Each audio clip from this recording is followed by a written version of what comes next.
تہذیب و تمدن کی بقا ہم سے ہوئی ہے. پھولوں کی جبینوں سے ٹپکتا ہے لہو، جب بھی کبھی کانٹوں کی طرح ہم سے ہوئی ہے.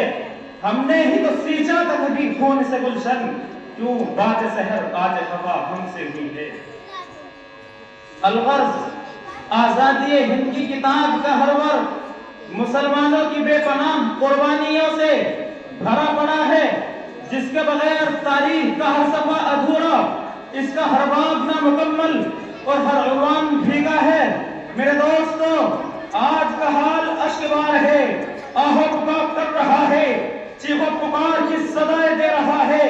اپنی بے کسی و بے بسی سے مظلومیت کا ذرہ ذرہ ماتم کنا ہے.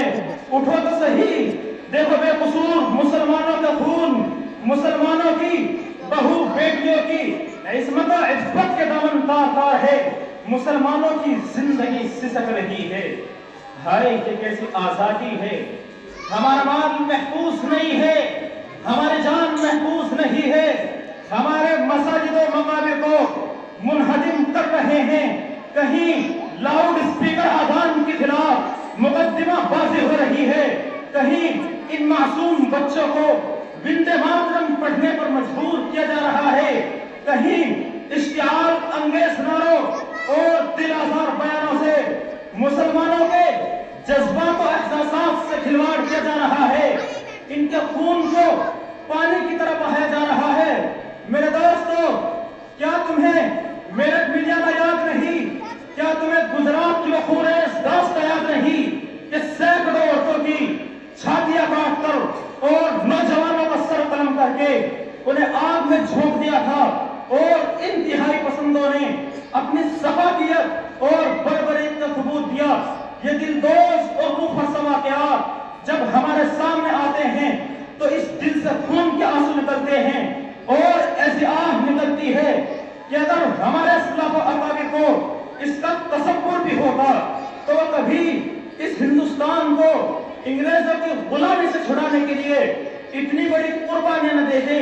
اگر انہیں معلوم ہوتا کہ اس ہندوستان میں مسلمانوں پر ایک دن وہ بھی آئے گا کہ مسلمان آزادی کی جگہ انگریزوں کی غلامی ہی کو پسند کرے گا، تو رب کعبہ کی قسم وہ کبھی شمشیر پر ہنا لے کر میدان جہاد میں نہ نکلتے. امت مسلمہ کے جیالو، اب تمہیں خواب غفلت سے بیدار کرنے کے لیے کون آئے گا؟ اپنی مساجد و مقابر کو منہدم ہوتے ہوئے کب تک دیکھتے رہو گے؟ اگر یہی حالت رہی تو نہ معلوم کتنے چنگیز خاں ہوں گے جو تاش کندے بخارا جلائیں گے. اگر ہم نے اپنی حالت نہیں بدلی تو نہ معلوم کتنے بیت المقدس اور فلسطین ہمارے ہاتھوں سے نکل جائیں گے. اگر ہم جو ہی بڑے سوتے رہے تو نہ معلوم کتنے مسجدوں کو بابری مسجد کی شکل دے دی جائے گی. اگر ہم جو ہی بڑے سوتے رہے تو نہ معلوم کتنے معصوم بچوں کو یتیمی کا لباس پہننا پڑے گا. اگر ہم بیدار نہیں ہوئے تو اس ہندوستان میں ایک دن وہی داستان پوچھ کر دہرائی جائے گی جو صدیوں پہلے مسلمانوں نے بغداد چھیڑ چکا ہے. حالانکہ قرآن عظیم اب بھی ہمیں مایوسیوں کی گھٹا ٹوپ تاریکی میں ڈوبی ہوئی ملت کے لیے شمع امید جلائے ہوئے ہے.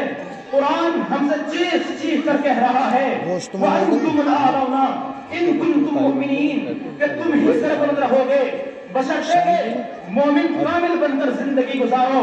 آج بھی ہم اپنے 900 سالہ دور اقتدار کی جانشین بن کر تاجدار ہند بن سکتے ہیں. آج لال قلعے کا لٹتا ہوا جاہو جلال، تاج محل کا مٹتا ہوا حسن و جمال ہم میں سے کسی شاہجہاں پر پال رہا ہے.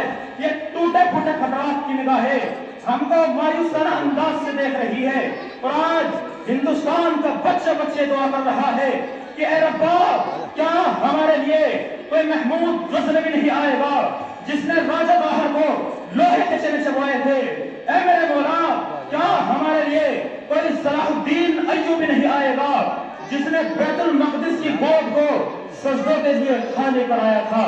میرے دوستو، اگر آج تم اس ہندوستان میں انسان بن کر زندہ رہنا چاہتے ہو تو ہمارے لیے بھی وہی آخری کرن ہے جو کبھی غار تھور میں لا تحزن ان اللہ معنا کی صدا کی، اور کبھی بدر کے میدان میں